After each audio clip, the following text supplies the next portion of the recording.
ഈ മണിക്കൂറിലെ പ്രധാനപ്പെട്ട വാർത്തകൾ നോക്കാം. സപ്ലൈകോയ്ക്ക് കെട്ടിടം വാടകയ്ക്ക് കൊടുത്ത സംരംഭകൻ ജപ്തി ഭീഷണിയിൽ. ഒടിഞ്ഞ കാലുമായി സമരമിരുന്ന ആലപ്പുഴ സ്വദേശി ഷിഹാബ്. CITU സമരത്തിൽ മരുന്ന് നിർമ്മാണ കമ്പനി ഹോംകോപ്പിയുടെ പ്രവർത്തനം സ്തംഭനത്തിലേക്ക്. കേരളത്തിന്റെ വ്യവസായ കുതിപ്പിനായി ആഗോള നിക്ഷേപക ഉച്ചകോടിക്ക് കൊച്ചിയിൽ അല്പസമയത്തിനകം തുടക്കം.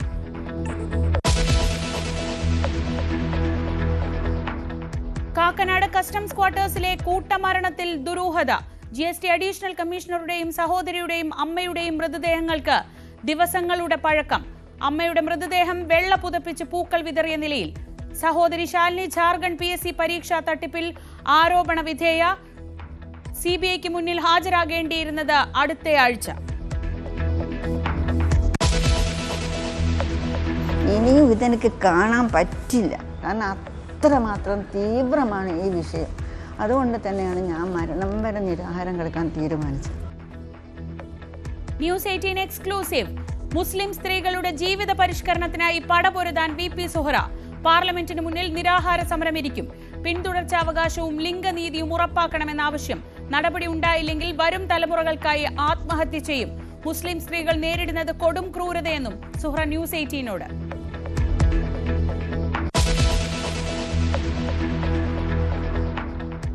ശശി തരൂരിന് പിന്തുണയുമായി കോൺഗ്രസ് ഗ്രൂപ്പുകളിലെ അസംതൃപ്തർ. നീക്കം തരൂർ സംസ്ഥാന രാഷ്ട്രീയത്തിൽ സജീവമാകുന്നെന്ന സൂചനകൾക്ക് പിന്നാലെ മുതിർന്ന നേതാക്കളുടെ വിമർശനം അതിരുകടന്നെന്ന അഭിപ്രായം.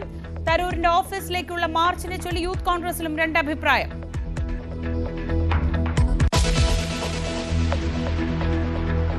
പ്രസിഡന്റിനെ പ്രഖ്യാപിക്കും മുൻപ് കേരളത്തിലെ രാഷ്ട്രീയ സാഹചര്യം വിലയിരുത്തി BJP. സുരേന്ദ്രൻ തുടരട്ടെ എന്ന നിലപാടിൽ പ്രകാശ് ജാവ്ദേക്കറും പ്രഹ്ലാദ് ജോഷിയും.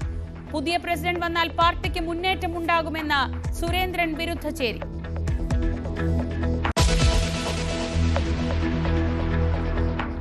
SFI സംസ്ഥാന സമ്മേളനത്തിന് ഇന്ന് സമാപനം. പുതിയ ഭാരവാഹികളെ പ്രഖ്യാപിക്കും. K. അനുശ്രീ സംസ്ഥാന സെക്രട്ടറിയാകാൻ സാധ്യത.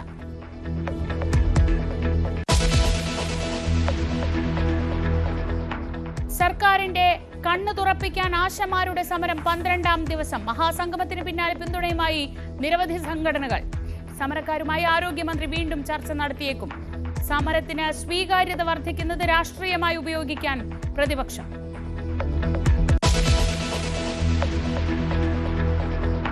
മാർപ്പാപ്പയുടെ ആരോഗ്യനിലയിൽ പുരോഗതി. ശ്വാസകോശ അണുബാധ കുറഞ്ഞു.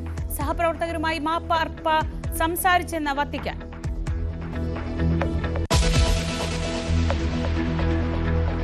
ഇസ്രയേൽ തലസ്ഥാനമായ ടെൽ അവീവിൽ 3 ബസ്സുകളിൽ സ്ഫോടന പരമ്പര. ഭീകരാക്രമണമെന്ന് സംശയിക്കുന്ന ഇസ്രയേൽ. സ്ഫോടനങ്ങൾ ഹമാസ് ബന്ദികളെ കൊലപ്പെടുത്തിയതിൽ ദുഃഖാചരണം നടക്കുമ്പോൾ. ഗാസ ഏറ്റെടുക്കാനുള്ള അമേരിക്കൻ പദ്ധതി ചർച്ച ചെയ്യാൻ ഇന്ന് അറബ് രാജ്യങ്ങളുടെ യോഗം.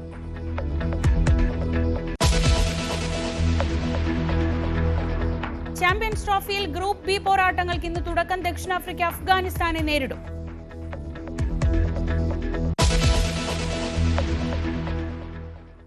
ഇൻവെസ്റ്റ് കേരള ആഗോള നിക്ഷേപക ഉച്ചകോടിക്ക് അല്പസമയത്തിനകം തുടക്കമാകും.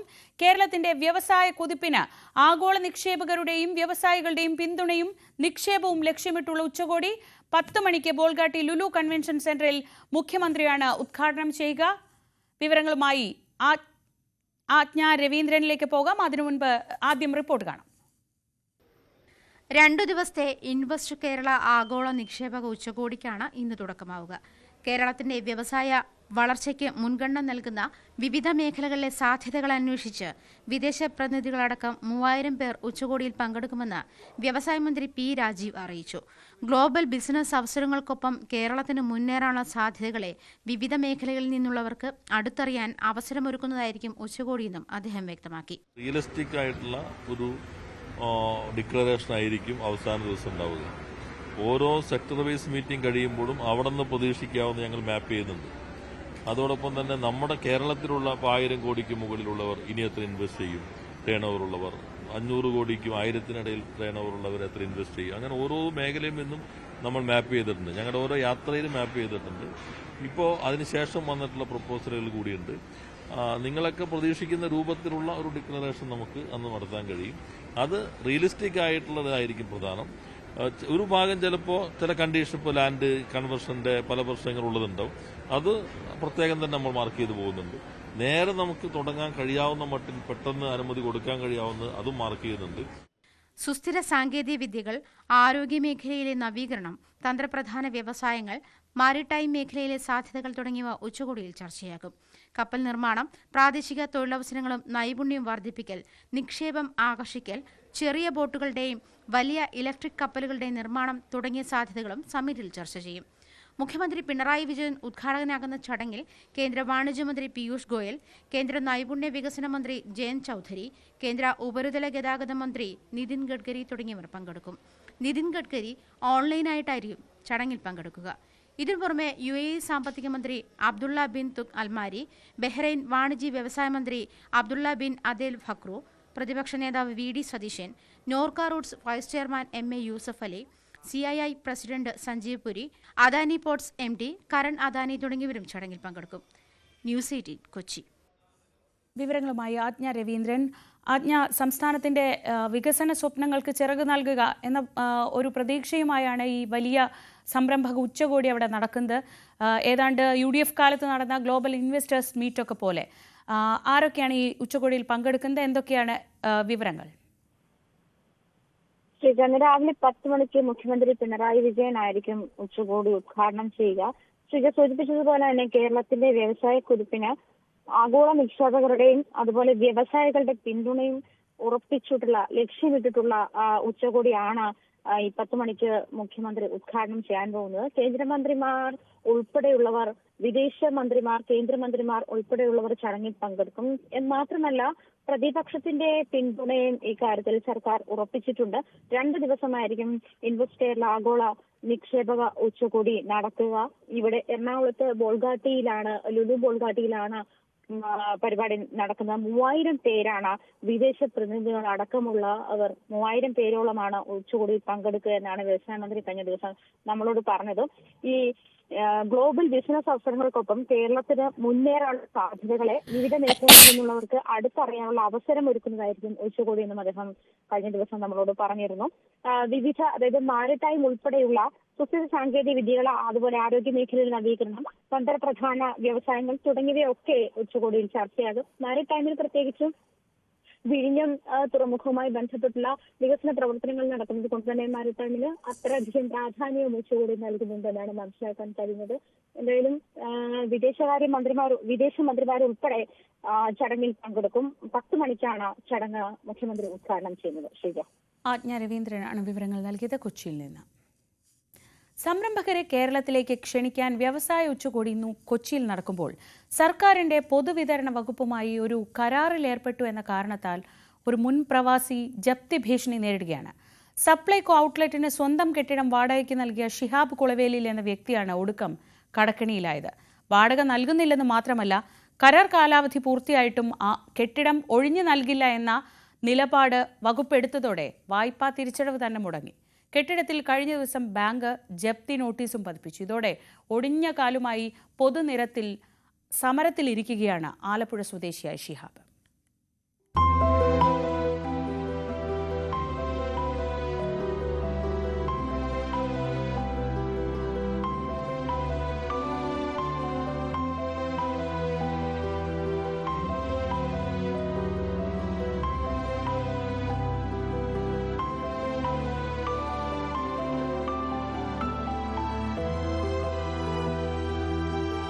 ഇത് മണ്ണഞ്ചേരി പഞ്ചായത്ത് 2ാം വാർഡ് സ്വദേശി ഷിഹാബ്.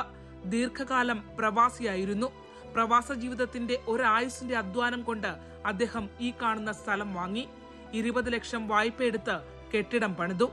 9 വർഷം മുമ്പ് തന്റെ പുത്തൻ കെട്ടിടം സപ്ലൈകോ ഔട്ട്ലെറ്റിനായി ഷിഹാബ് വാടകയ്ക്ക് നൽകി. വാടക പൈസ കൊണ്ട് വായ്പാ തിരിച്ചടവ് നടക്കുമെന്ന കണക്കുകൂട്ടലിൽ മുന്നോട്ട്. എന്നാൽ ആ കണക്കുകൂട്ടലുകളെല്ലാം തെറ്റി. 26,650 രൂപ പ്രതിമാസ വാടക സപ്ലൈകോ നൽകാതായതോടെ തിരിച്ചടവ് മുടങ്ങി.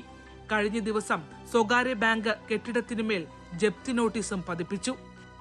ഇതോടെ കടം വീട്ടാനായി ഈ മനുഷ്യൻ ഒടിഞ്ഞ കാലുമായി സപ്ലൈകോ ഓഫീസുകളിൽ കയറിയിറങ്ങുകയാണ്.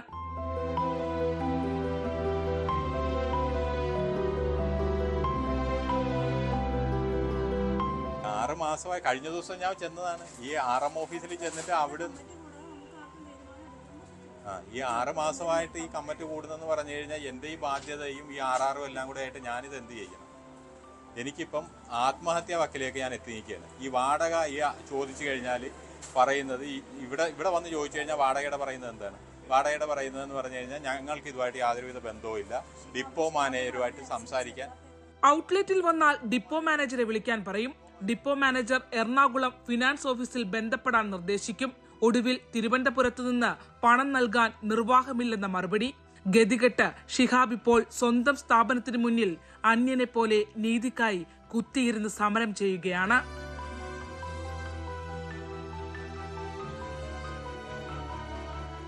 ആദ്യഘട്ടം മുതലൊക്കെ കറക്റ്റായിട്ട് വന്നുകൊണ്ടിരുന്നതായിരുന്നു. ഈ 2 വർഷമായിട്ട് ഈ പറഞ്ഞ പോലെ തന്നെ വാടകയ്ക്ക് ചോദിച്ചു കഴിഞ്ഞാൽ ഇവിടുത്തെ ഔട്ട്ലെറ്റിൽ വന്നു കഴിഞ്ഞാൽ ഇവിടുത്തെ ഔട്ട്ലെറ്റ് മാനേജർ പറയുന്നത് ഇതുമായിട്ട് ഞങ്ങൾക്ക് യാതൊരുവിധ ബന്ധവുമില്ല, ഡിപ്പോ മാനേജരുമായിട്ട് വിളിക്കാൻ പറയും. ഡിപ്പോ മാനേജർ പറയുന്നത് ഫിനാൻസുമായിട്ട് എറണാകുളത്ത് ഫിനാൻസ് വിളിക്കാൻ പറയും. അവിടെ വിളിക്കുമ്പോൾ നമുക്ക് കിട്ടുന്നത് തിരുവനന്തപുരത്ത് നിന്ന് ഞങ്ങൾക്ക് റിപ്ലൈ ഒന്നും കിട്ടിയിട്ടില്ല, അത് കാരണം വാടകയുടേത് ഒന്നും പ്രതീക്ഷിക്കേണ്ട എന്നുള്ള രീതിക്കാണ് പറയുന്നത്. കഴിഞ്ഞ ജനുവരി 18-ന് സപ്ലൈകോയുമായുള്ള വാടക കരാർ അവസാനിച്ചു. ഇതോടെ ഒഴിഞ്ഞു നൽകണമെന്ന നോട്ടീസ് ഷിഹാബ് നൽകി.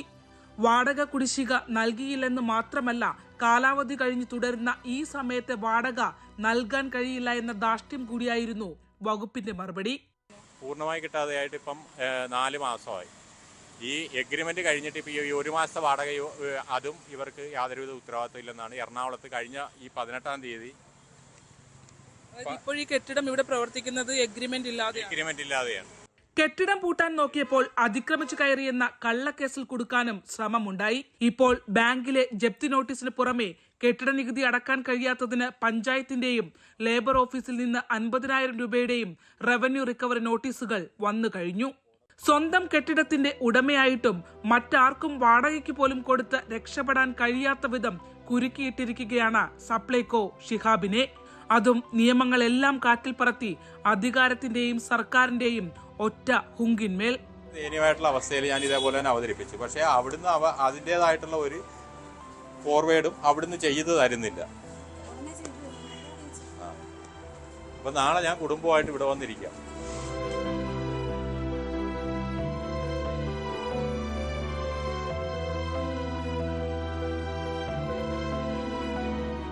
ഈസി ഓഫ് ഡൂയിങ് ബിസിനസ്സിൽ രാജ്യത്ത് ഒന്നാമത് നിൽക്കുന്ന സംസ്ഥാനമാണ് കേരളം. അങ്ങനെ അഭിമാനം കൊള്ളുന്നവർ സർക്കാരുമായി സംരംഭത്തിലേർപ്പെട്ട ഈ പ്രവാസി വ്യവസായിയുടെ ഗതികേട് കൂടി ഒന്ന് കാണണം. ഒടിഞ്ഞ കാലുമായി കടം കയറി മുടിഞ്ഞ് അദ്ദേഹത്തിന് സമരം ചെയ്യേണ്ട ഗതികെട്ട അവസ്ഥയിലേക്ക് എത്തിച്ചതിന് പിന്നിൽ നമ്മുടെ സർക്കാർ സംവിധാനങ്ങൾ മാത്രമാണ്. ആലപ്പുഴ മണ്ണഞ്ചേരിയിൽ നിന്നും ക്യാമറമാൻ പ്രശാന്ത് മംഗലശ്ശേരിക്കൊപ്പം ശരണ്യ സ്നേഹജൻ, ന്യൂസ് 18. അതേസമയം ഇടത് തൊഴിലാളി സംഘടനയായ CITUവിന്റെ അനിശ്ചിതകാല സമരം ആരംഭിച്ചതോടെ രാജ്യത്തെ ഏറ്റവും വലിയ ഹോമിയോ മരുന്ന് നിർമ്മാണ കമ്പനിയായ ഹോംകോയുടെ പ്രവർത്തനം ഏതാണ്ട് സ്തംഭിക്കുന്ന അവസ്ഥയാണ്. സംസ്ഥാന സർക്കാരിന് കീഴിലെ സഹകരണ സ്ഥാപനമായ ആലപ്പുഴയിലെ ഹോംകോയിൽ 3 ദിവസം പിന്നിട്ട തൊഴിലാളികളുടെ സമരം ഒത്തുതീർപ്പാക്കാതെ ഉപരോധത്തിലേക്ക് നീങ്ങുകയാണ്. മാനേജ്മെന്റിന്റേത് തൊഴിലാളി വിരുദ്ധ നയങ്ങളാണെന്ന് ആരോപിച്ചാണ് CITUവിന്റെ അനിശ്ചിതകാല സമരം.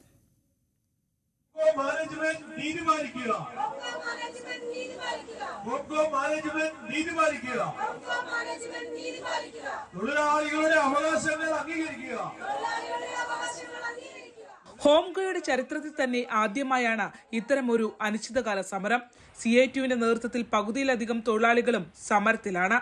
വർഷത്തിൽ 12 കോടി ലാഭവും 42 കോടി ടേൺ ഓവറുമുള്ള സ്ഥാപനം തൊഴിലാളി വിരുദ്ധ സമീപനമാണ് കൈക്കൊള്ളുന്നതെന്ന് ജീവനക്കാർ ആരോപിക്കുന്നു. അധികാരികളെ കേട്ടോളൂ, അധികാരികളെ കേട്ടോളൂ. പോരാട്ടത്തിൻ നാളുകളിൽ നേടിയെടുത്തവ സംരക്ഷിക്കാൻ. നിലവിൽ ഇവിടെയുള്ള 143 തൊഴിലാളികളിൽ 28 പേരെ മാത്രമാണ് സ്ഥിരപ്പെടുത്തിയിട്ടുള്ളത്. ബാക്കിയുള്ളവർ 16ഉം 19ഉം വർഷക്കാലമായി താൽക്കാലിക ജീവനക്കാരായി തുടരുകയാണ്. സീനിയോറിറ്റി പട്ടിക പ്രകാരം താൽക്കാലിക ജീവനക്കാരെ സ്ഥിരപ്പെടുത്തുന്നതും പ്രൊമോഷൻ പോളിസി നടപടികൾ ഉൾപ്പെടെയുള്ള സർക്കാർ നിലപാടുകൾ വൈകുന്നതിലും പ്രതിഷേധിച്ചാണ് CITU ഹോംകോ എംപ്ലോയീസ് യൂണിയൻ സമരം തുടങ്ങിയത്. ചർച്ച നടത്താമെന്ന് പറഞ്ഞിരുന്നെങ്കിലും 7-ാം തീയതിയോ അതിനുശേഷമോ യാതൊരുവിധ ചർച്ചക്കുള്ള നീക്കങ്ങളും നടന്നില്ല. ബന്ധപ്പെട്ടപ്പോൾ ചർച്ച ഇങ്ങനെ നീണ്ടുപോകുന്നതിനെ സംബന്ധിച്ചുള്ള ഇടപെടലാണ് ഉണ്ടായത്. 3 ദിവസം കഴിഞ്ഞിട്ടും സമരം ഒത്തുതീർപ്പാക്കാനുള്ള യാതൊരു ഇടപെടലും ഉണ്ടായിട്ടില്ല. തീരുമാനമുണ്ടാകുന്നതുവരെ സമരത്തിൽ നിന്ന് പിന്മാറില്ലെന്നാണ് തൊഴിലാളികളുടെ നിലപാട്. മാനേജ്മെന്റ് തലത്തിലെ ജീവനക്കാർ കൂടി സമരത്തിൽ ഇന്ന് പങ്കാളികളാകുന്നതോടെ സ്ഥാപനം ഏറെക്കുറെ നിശ്ചലമാകും. ഞങ്ങളിവിടെ 10-17 വർഷമായിട്ട് തൊഴിൽ ചെയ്യുന്ന ഒരുപാട് തൊഴിലാളികൾ, സ്ത്രീകളും ഉണ്ട്, പുരുഷന്മാരും ഉണ്ട്, ഒരുപാട് പേരുണ്ട്. ഞങ്ങൾക്ക് വെറും നിസ്സാരമായ ജീവിത സാഹചര്യത്തിൽ നിന്ന് വരുന്നവരാണ്. ഞങ്ങൾ അന്നന്ന് ജോലി ചെയ്ത് ജീവിക്കുന്നവരാണ്. അപ്പം നമ്മുടെ ഒരു തൊഴിൽ സുരക്ഷിതത്വം അതൊന്നുമില്ല. നമുക്ക് എപ്പോൾ വേണമെങ്കിലും നമ്മുടെ ജോലി നഷ്ടപ്പെടാം. അങ്ങനെ ഒരു അവസ്ഥയിലോട്ട് പോകും. നമ്മളൊരു സ്ഥിരപ്പെടുത്തിയില്ലെങ്കിൽ നമുക്ക് മെച്ചപ്പെട്ട വേതനമോ അങ്ങനെ ഒന്നുമില്ല. നമ്മൾ ആ തുച്ഛമായ വേതനത്തിലാണ് ഇവിടെ ജോലി ചെയ്യുന്നത്. സമരം ചർച്ച ചെയ്ത് അവസാനിപ്പിക്കണമെന്നാവശ്യപ്പെട്ട് CPM നേതൃത്വം തന്നെ ആരോഗ്യമന്ത്രിയെയും സംസ്ഥാന സെക്രട്ടറി MV ഗോവിന്ദനെയും ബന്ധപ്പെട്ടിട്ടുണ്ട്. എന്നാൽ ഇതുവരെയും ഒത്തുതീർപ്പ് നടപടികൾ ആരംഭിച്ചിട്ടില്ല. സമരം ഇനിയും നീണ്ടാൽ ഫാക്ടറിയുടെ പ്രവർത്തനം തന്നെ പൂർണ്ണമായും തടയാനാണ് യൂണിയന്റെ തീരുമാനം. ന്യൂസ് 18 ആലപ്പുഴ.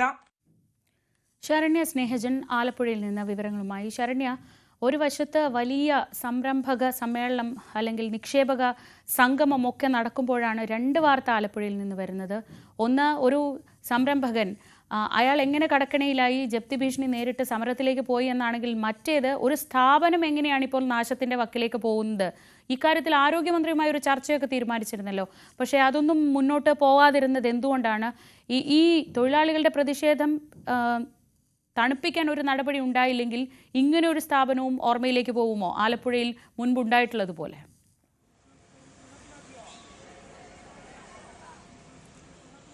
ശ്രീജ, നമുക്കറിയാം, ശ്രീജ നേരത്തെ സൂചിപ്പിച്ചതുപോലെ തന്നെ കൊച്ചിയിൽ വലിയ നിക്ഷേപ സംരംഭം നടക്കുകയാണ്. അതായത് ഒരു കോൺക്ലേവ് സംഘടിപ്പിച്ച് സർക്കാർ ഈ നമ്മുടെ പ്രത്യേകിച്ച് ഇത്തരത്തിലുള്ള ഈ സംരംഭ മേഖലയെ പ്രോത്സാഹിപ്പിക്കുന്നതിന് വേണ്ടിയുള്ള നിക്ഷേപകരെ ക്ഷണിച്ചുകൊണ്ടുള്ള സംഗമം നടക്കുമ്പോഴാണ് ഇവിടെ ആലപ്പുഴ അടക്കമുള്ള പ്രദേശങ്ങളിൽ പ്രത്യേകിച്ച് ഇടത് സ്വാധീനം ഏറ്റവും അധികമുള്ള ജില്ലകളിൽ CITയുടെ നേതൃത്വത്തിൽ തന്നെ ഹോംകോ പോലെയുള്ള സ്ഥാപനത്തിന് മുന്നിൽ സമരത്തിലേക്ക് തൊഴിലാളികൾക്ക് കടക്കേണ്ടി വന്നത്. നമുക്കറിയാം, ഇപ്പോൾ മരുന്ന് നിർമ്മാണ മേഖലയിൽ ഏറ്റവും പ്രധാനപ്പെട്ട അല്ലെങ്കിൽ രാജ്യത്തെ തന്നെ പ്രധാനപ്പെട്ട കമ്പനികളിലൊന്നാണ് ഹോംകോ. പക്ഷേ ഈ ഹോമിയോ മെഡിസിൻ നിർമ്മാണവുമായി ബന്ധപ്പെട്ട ഈ സംരംഭം പ്രവർത്തിക്കുമ്പോൾ തൊഴിലാളികളുടെ അധ്വാനം കൊണ്ട് നേടിയെടുത്ത നേട്ടമാണ്. അതായത് 12 കോടി ലാഭവും 42 കോടി ടേൺ ഓവറുമുള്ള ഒരു സ്ഥാപനത്തിലേക്ക് ഹോംകോയെ വളർത്തിയത് ഇവിടുത്തെ തൊഴിലാളികളാണ്. ആ തൊഴിലാളികൾ ഇത്രയും വർഷക്കാലമായി അവിടെ ഇത്തരത്തിൽ അനധികൃത തൊഴിലാളി, അതായത് ഇവർക്ക് സ്ഥിരം നിയമനം എന്നുള്ളത് കൊടുക്കുന്നില്ല, നിയമപരമായി നേരിടേണ്ട അല്ലെങ്കിൽ നൽകേണ്ട അവകാശങ്ങൾ പോലും നൽകുന്നില്ല എന്നുള്ളതാണ്. തൊഴിലാളി ചൂഷണമാണ് നടക്കുന്നത് എന്ന് ചൂണ്ടിക്കാട്ടിയാണ് ഇപ്പോൾ ഹോംകോയിൽ CITയുടെ നേതൃത്വത്തിൽ തന്നെ സമരം നടക്കുന്നു എന്നുള്ളതാണ് ശ്രദ്ധേയം. 19-17 വർഷക്കാലമായി ജോലി ചെയ്യുന്ന സ്ത്രീ തൊഴിലാളികൾ, ഇവർക്ക് നിയമനം അല്ലെങ്കിൽ ഇവരെ ഒരു സ്ഥിര നിയമനത്തിലേക്ക് കൊണ്ടുവരാൻ ഇത്രയധികം ലാഭമുണ്ടായിട്ടും അത്തരം ഒരു സ്ഥിര നിയമനത്തിലേക്ക് കൊണ്ടുവരുന്ന നടപടികൾ സർക്കാർ ചെയ്യുന്നില്ല. അതൊരു കബളിപ്പിക്കലാണ് എന്ന് ചൂണ്ടിക്കാട്ടിക്കൊണ്ടാണ് സ്ത്രീകൾ ഉൾപ്പെടെയുള്ള തൊഴിലാളികൾ ഇപ്പോൾ സമരത്തിലേക്ക് കടന്നിരിക്കുന്നത്. 3 ദിവസമായി ഈ സമരം നടക്കുന്നു എന്നുള്ളതാണ് ഏറ്റവും പ്രധാനപ്പെട്ട. നേരത്തെ സൂചിപ്പിച്ചതുപോലെ തന്നെ ആരോഗ്യമന്ത്രിയുടെ നേതൃത്വത്തിലുള്ള ചർച്ചയിലേക്ക് കടക്കുന്നതിന് വേണ്ടി ആദ്യം ഈ സമരത്തിലേക്ക് പോകുന്നതിന് മുമ്പ് CITU അത്തരമൊരു ചർച്ചയിലേക്ക് ചർച്ചയ്ക്ക് വേണ്ടിയുള്ള അവസരം ചോദിച്ചിരുന്നു. ആ അവസരത്തിൽ ഇത്തരത്തിൽ ചർച്ചയ്ക്കുള്ള അവസരം, അതായത് തീയതി നൽകിയ ശേഷം പിന്നീട് യാതൊരു മുന്നറിയിപ്പ് നൽകാതെ ആ വകുപ്പ് ആരോഗ്യമന്ത്രി തന്നെ ചർച്ചയിൽ നിന്ന് പിന്മാറി. അതോടുകൂടിയാണ് സമരത്തിലേക്ക് നീങ്ങുന്നത് എന്നുള്ളതാണ്. എന്തായാലും CPM നേതൃത്വം കൂടി ഉൾപ്പെട്ടുകൊണ്ടുള്ള സമരം എന്നുള്ളതാണ് ഇതിന്റെ ഏറ്റവും ശ്രദ്ധേയമായ ഒരു അവസ്ഥ. നമുക്ക് തൊഴിലാളികളോട് തന്നെ ചോദിക്കാം, എങ്ങനെയാണ് ഇങ്ങനൊരു സമരത്തിലേക്ക് നിങ്ങൾ പോകുന്നത്? നിങ്ങളുടെ തൊഴിൽപരമായ അവകാശങ്ങൾ ഇവിടെ നൽകുന്നില്ല എന്നുള്ളതാണോ? അതിശക്തമായ സമരത്തിലേക്കാണോ നിങ്ങൾ നീങ്ങുന്നത്? അതിശക്തമായ സമരത്തിലേക്കാണ്. ഇപ്പോൾ ഏറ്റവും അധികം തൊഴിലാളികൾ, സ്ത്രീ തൊഴിലാളികൾ ഉള്ള ഒരു സ്ഥാപനം, പ്രത്യേകിച്ച് ലാഭത്തിൽ പോകുന്ന ഒരു സ്ഥാപനം, ആ സ്ഥാപനത്തിൽ നിങ്ങൾക്ക് ലഭിക്കേണ്ട അടിസ്ഥാനപരമായ സൗകര്യങ്ങളൊന്നും തന്നെ ഇവിടെ ലഭ്യമാകുന്നില്ല എന്നുള്ളതാണ്. തൊഴിലാളി എന്ന നിലയിൽ ലഭിക്കുന്ന അവകാശങ്ങൾ പോലും അടിസ്ഥാനപരമായ എല്ലാ അവകാശങ്ങളും ഞങ്ങൾക്ക് കിട്ടുന്നില്ല എന്നുള്ളതല്ല, പക്ഷെ ഞങ്ങൾക്ക് കിട്ടാനുള്ള കുറെ അവകാശങ്ങളൊക്കെ ഞങ്ങൾക്ക് നേടിയെടുക്കാൻ. എന്താണ് നിങ്ങളുടെ ഒരു സമരത്തിന്റെ നിങ്ങൾ മുന്നോട്ട് വെക്കുന്ന ആശയങ്ങൾ എന്തൊക്കെയാണ്? ആശയങ്ങളൊന്ന്, കുറെ കാലങ്ങളായി ജോലി ചെയ്യുന്ന ജീവനക്കാരെ സ്ഥിരപ്പെടുത്തണം എന്നുള്ളത് തന്നെയാണ്. പിന്നെ പ്രമോഷൻ പോളിസി. ഇത്രയും കാലങ്ങളായിട്ട് ഇവിടെ പണിയെടുക്കുന്ന ഒരു തൊഴിലാളി എത്രയോ വർഷം ഇവിടെ ജോലി ചെയ്യുന്ന അത്രയും വർഷം ജോലി ചെയ്തവൻ ഒരു തൊഴിലാളിയായിട്ട് തന്നെയാണ് പുറത്തേക്ക് പോകുന്നത്. പ്രമോഷൻ സാധ്യത ഒന്നുമില്ല. ആ പ്രമോഷൻ പോളിസി നടപ്പിലാക്കണം എന്നുള്ളത് ഇവിടെ 17 വർഷക്കാലമായി ജോലി ചെയ്ത ആളുകൾ ഉൾപ്പെടെ ഇവിടെ ഒരു സ്ഥിരം നിയമനത്തിലേക്ക് വന്നിട്ടില്ല എന്നുള്ളതാണ്. തീർച്ചയായിട്ടും വന്നിട്ടില്ല എന്നുള്ളതുണ്ട്. അതാണ് എന്തായാലും CPM-ന്റെ കൂടെ പിന്തുണയോടെ CPM-ന്റെ കൂടെ നേതൃത്വത്തിൽ പാർട്ടി നേതൃത്വമായി അവർ ചർച്ച ചെയ്തിരുന്നു. ഈ വിഷയത്തിൽ ഇടപെടണമെന്ന് സംസ്ഥാന നേതൃത്വത്തിനടക്കം യൂണിയൻ കത്ത് നൽകിയിരുന്നു. എന്നിട്ടും ഈ ഒരു സാഹചര്യത്തിന് യാതൊരുവിധ മാറ്റവും ഉണ്ടാകാത്തതിനെ തുടർന്നാണ് സമരത്തിലേക്ക് പോകുന്നത് അല്ലേ? തൊഴിലാളികളുടെ ന്യായമായ അവകാശങ്ങൾ പരിരക്ഷിക്കുക എന്നുള്ളത് CITUവിൻ്റെ CPIM-ൻ്റെ നിലപാടാണ്. അത് ഭരണം ആര് നടത്തുന്നു എന്നതിൻ്റെ മുഖം നോക്കിയല്ല. ഭരണം ഒരു ഭാഗത്ത് നടക്കും. തൊഴിലാളികളുടെ ജീവൽ പ്രശ്നങ്ങൾ ഉയർത്തി തൊഴിലാളി സംഘടനകൾ സമരം നടത്തും. അതിനോട് നീതിപൂർവമായി പ്രതികരിക്കുന്ന രീതിയാണ് ഇടതുപക്ഷ സർക്കാരുകൾ എല്ലാ കാലവും സ്വീകരിക്കുന്നത്. അങ്ങനെ നീതിപൂർവമായി ഇത് പരിഹരിക്കപ്പെടാൻ ഗവൺമെന്റ് തയ്യാറാവും എന്നാണ് ഞങ്ങൾ പ്രതീക്ഷിക്കുന്നത്. ചർച്ച എന്നുള്ള ഒരു അതായത് മന്ത്രിയുമായി നിങ്ങൾ ചർച്ചയ്ക്ക് തീരുമാനിച്ചിരുന്നതാണ്. പിന്നീട് ഏത് സാഹചര്യത്തിലാണ് ഈ ചർച്ച മാറിപ്പോകുന്ന ഒരു അവസ്ഥയിലേക്ക് എത്തിയത്? കഴിഞ്ഞ മാസം 7-ാം തീയതി ചർച്ച നടത്താമെന്ന് മന്ത്രി ഞങ്ങൾക്ക് ഉറപ്പ് പറഞ്ഞതാണ്. ഒന്നുകിൽ അവിടുത്തെ തിരക്ക് കാരണമോ അല്ലെങ്കിൽ ശരിയായ രൂപത്തിൽ മാനേജ്മെന്റ് വിവരങ്ങൾ ധരിപ്പിക്കുന്ന കാര്യത്തിലോ ഉണ്ടായിട്ടുള്ള പെശകായിരിക്കുമെന്ന് തന്നെയാണ് ഞങ്ങൾ മനസ്സിലാക്കുന്നത്. ഇപ്പം മന്ത്രി തന്നെ ഇടപെട്ടിട്ട് ഇന്ന് ഉച്ചയ്ക്ക് 2:30-ക്ക് ആയുഷ് സെക്രട്ടറിയെ ഞങ്ങളുമായി ചർച്ച ചെയ്യുന്നതിന് വേണ്ടി ചുമതലപ്പെടുത്തിയിരിക്കുകയാണ്. അനുഭാവപൂർവ്വം ഇതിനകത്ത് ഉയർത്തിയിട്ടുള്ള ആവശ്യങ്ങൾ അംഗീകരിക്കപ്പെടുമെന്നാണ് ഞങ്ങളുടെ പ്രതീക്ഷ. ഈ ഡിമാൻഡ്സ് പ്രധാനമായും മുന്നോട്ട് വെക്കുന്ന ഡിമാൻഡ്സ് എന്തൊക്കെയാണ്? പ്രധാനമായും ഡിമാൻഡ് തൊഴിലാളികളെ സ്ഥിരപ്പെടുത്തുക എന്നുള്ളതാണ്. ഇപ്പം 15-16 വർഷമൊക്കെ ആയിട്ടുള്ള ആളുകൾ ഇവിടെ സ്ഥിരമാകാതെ താൽക്കാലിക ജീവനക്കാരായി തുടരുന്നുണ്ട്. അതുപോലെ തന്നെ കൺസോൾട്ടന്റ് പേ വാങ്ങിച്ചിരുന്ന ജീവനക്കാരെ ഡെയിലി വേസ് ആക്കിയിട്ടുണ്ട്. അത് ഗവൺമെൻറ് നയത്തിനും ഉത്തരവിനും എതിരായിട്ടുള്ള സമീപനമാണ്. അത് റദ്ദ് ചെയ്യണം. അതുപോലെ തന്നെ പ്രൊമോഷൻ പോളിസി ഞങ്ങൾ 3 വർഷത്തിന് മുമ്പ് ചർച്ച ചെയ്ത് കൊടുത്തിരുന്നതാണ്. Promotion policy നടപ്പിലാക്കണം. തൊഴിലാളികൾക്ക് കൺസോൾട്ടന്റ് പേ നൽകാൻ കഴിയണം. അതുപോലെ ഹോംകോയുടെ ഏറ്റവും വലിയ പ്രധാനപ്പെട്ട ലക്ഷ്യമായിട്ടുള്ള പുതിയ ഫാക്ടറിയുടെ ഉദ്ഘാടനം അടിയന്തരമായി നടത്തണം. അതുപോലെ തൊഴിലാളികൾക്കെല്ലാം ഗ്രാറ്റുവിറ്റി ലഭ്യമാക്കണമെന്നടക്കമുള്ള 8 പ്രധാനപ്പെട്ട ആവശ്യങ്ങളാണ് ഡിമാൻഡ് നോട്ടീസായിട്ട് യൂണിയൻ മാനേജ്മെന്റിനും ഗവൺമെന്റിനും സമർപ്പിച്ചിട്ടുള്ളത്. വലിയകലൂർ ഒരു പുതിയ ഫാക്ടറി വരുവാണല്ലോ. അപ്പോൾ ആ ഫാക്ടറിയിലാണെങ്കിലും ഈ തൊഴിലാളികൾ അവിടെ ഒരു നിയമനത്തിലേക്ക് പോകാൻ അത്രയും ആളുകളെ പ്ലേസ് ചെയ്യാനുള്ള ഒരു അവസരം സർക്കാരിനുണ്ടല്ലോ. എന്നിട്ടും ആ ഒരു നടപടിയിലേക്ക് കടക്കാത്ത സാഹചര്യമാണോ? ഗവൺമെന്റ് 150-ഓളം പേർക്കുള്ള പോസ്റ്റ് ഓൾറെഡി ഗവൺമെന്റ് അപ്രൂവ് ചെയ്തിട്ടുണ്ട്.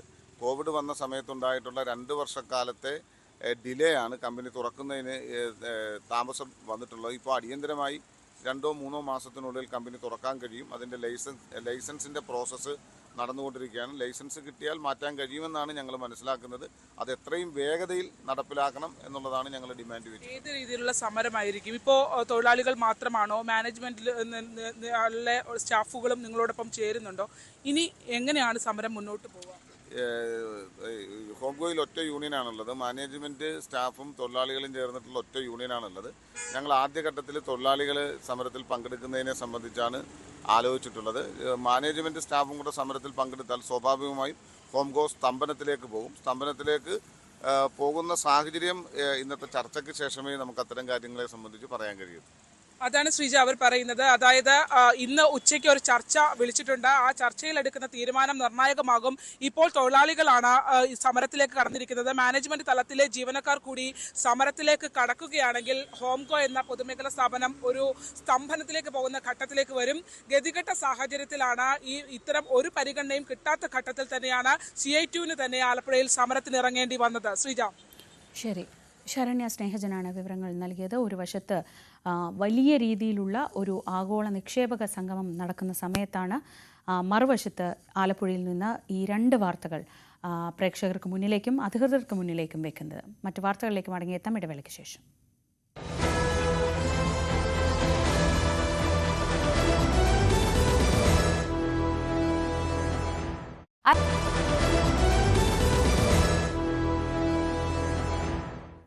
കൊച്ചി കാക്കനാട് കസ്റ്റംസ് ക്വാർട്ടേഴ്സിൽ central GST additional commissioner Manish വിജയുടെയും അമ്മ ശകുന്തളയുടെയും സഹോദരി ശാലിനിയുടെയും മരണത്തിൽ ദുരൂഹത. CBI അറസ്റ്റ് ഭയന്നാണ് ആത്മഹത്യയെന്നാണ് സംശയം. മരിച്ച ശാലിനി വിജയെ CBI 15-ാം തീയതി ചോദ്യം ചെയ്യാൻ വിളിപ്പിച്ചിരുന്നതായി പോലീസ് പറയുന്നു. ജാർഖണ്ഡ് PSC പരീക്ഷയിൽ 1ാം റാങ്ക് നേടിയ ശാലിനി പരീക്ഷാ ക്രമക്കേട് നടത്തിയതായി കേസുണ്ടായിരുന്നു. വിവരങ്ങളുമായി ആജ്ഞ രവീന്ദ്രൻ. ആജ്ഞ, ഇന്നലെ മനീഷ് വിജയെയും അമ്മയെയും സഹോദരിയെയും മരിച്ച നിലയിൽ കണ്ടെത്തിയതിനു ശേഷം നടന്ന ഈ പ്രാഥമികമായ അന്വേഷണങ്ങളിൽ ഇത് എത്തി നിൽക്കുന്നത് CBIയുടെ ആ ചോദ്യം ചെയ്യാൻ വിളിപ്പിക്കലിൽ കാര്യമായി ഇവർ ഭയന്നിരുന്നു എന്നതിലേക്കാണോ? അങ്ങനെ ആ ഒരു നിഗമനത്തിലാണ് പോലീസ് ഇപ്പോൾ ഉള്ളത്. CBI കഴിഞ്ഞ 15-ാം തീയതി ഇവരെ ചോദ്യം ചെയ്യാൻ വിളിച്ചിരുന്നു. ഇതുമായി ബന്ധപ്പെട്ടത് സഹോദരിയുടെ ചില പ്രശ്നങ്ങളുമായി ബന്ധപ്പെട്ടാണ് മനീഷ് അവധിയെടുക്കുന്നത് എന്ന് സഹപ്രവർത്തകരെ അറിയിച്ചിരുന്നു എന്നാണ് മനസ്സിലാക്കുന്നത്. അതേസമയം CBI ഈ കേസുമായി ബന്ധപ്പെട്ട് ജാർഖണ്ഡ് PSC പരീക്ഷയിൽ ശാലിനി 1ാം റാങ്ക് നേടിയിരുന്നു. ഡെപ്യൂട്ടി കമ്മീഷണറായി നിയമനവും ലഭിച്ചതാണ്. അതേസമയം ഈ കേസ് ഉള്ളത് കൊണ്ടും ശാലിനി പരീക്ഷയിൽ ക്രമക്കേട് നടത്തി എന്നൊരു കേസ് നിലനിൽക്കുന്നത് കൊണ്ട് അതുമായി ബന്ധപ്പെട്ട് ഒരു നിരവധി പ്രശ്നങ്ങൾ അവർ ഫേസ് ചെയ്യേണ്ടി വന്നിട്ടുണ്ട്. CBI കാര്യത്തിൽ അവരെ ചോദ്യം ചെയ്യാൻ വിളിച്ചിട്ടുണ്ട്. ഇത് CBI കേസെടുത്ത് അന്വേഷണം ആരംഭിച്ചിരിക്കുന്ന ഒരു കേസ് കൂടിയാണ് എന്നാണ് പോലീസ് വ്യക്തമാക്കുന്നത്.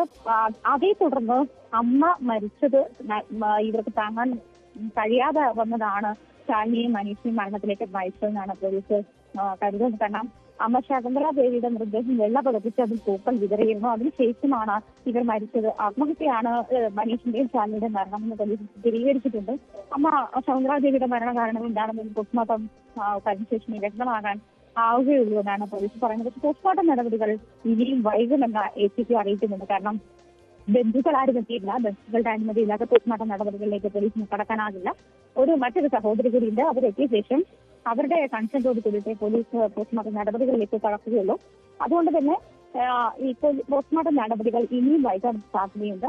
എന്തായാലും ശകുന്തളയുടെ മരണം എന്താണ് എങ്ങനെയാണ് സംഭവിച്ചതെന്ന് സ്ഥിരീകരിക്കേണ്ടതുണ്ട്. അതേസമയം പ്രാഥമിക നിഗമനത്തിൽ മനീഷും ശാലിനിയും മരിച്ചത് അവരുടെ മരണം ആത്മഹത്യയാണെന്ന് പോലീസ് സ്ഥിരീകരിച്ചിട്ടുണ്ട്. മാത്രമല്ല ഈ 3-4 ദിവസമായി ഇദ്ദേഹത്തെ അതായത് അവധി കഴിഞ്ഞിട്ടും കാണാതെ ചെയ്യുന്നതിനെ തുടർന്നാണ് സഹപ്രവർത്തകർ അന്വേഷിക്കുകയും ഇവര് മരിച്ച നിലയിൽ കണ്ടെത്തുകയും ചെയ്യുന്നത്. മൃതദേഹത്തിന് ദിവസങ്ങളുടെ പഴക്കമുണ്ടായിരുന്നു എന്നും പോലീസ് സ്ഥിരീകരിക്കുന്നുണ്ട്. ആജ്ഞ രവീന്ദ്രനാണ് കൊച്ചിയിൽ നിന്ന് വിവരങ്ങൾ നൽകിയത്. മലപ്പുറം കൽപ്പകഞ്ചേരിയിൽ മകൻ അമ്മയെ വെട്ടിക്കൊലപ്പെടുത്തി 62-കാരിയായ ആമനയാണ് മരിച്ചത്. മകൻ പോലീസ് കസ്റ്റഡിയിലാണ്. CV അനുമോദ് വിവരങ്ങളുമായി. അനുമോദ്, എന്തായിരുന്നു അമ്മയെ കൊല്ലാൻ ഈ മകനുള്ള പ്രകോപനം? എന്താണ് പോലീസ് പറയുന്നത്? ശ്രീജ, ഇന്ന് രാവിലെ 8 മണിയോടെയാണ് ഈ സംഭവം ഉണ്ടായത്. മാനസിക വെല്ലുവിളി നേരിടുന്ന വ്യക്തിയാണ് ഈ മകൻ. ഇവര് ഇടയ്ക്ക് ഇയാൾ മാനസികമായിട്ട് അസ്വസ്ഥതകൾ പ്രകടിപ്പിക്കുന്ന ഒരു പ്രകൃതക്കാരനുമാണ്. ഇന്ന് രാവിലെ ആണ് ഈ സംഭവം ഉണ്ടായത്.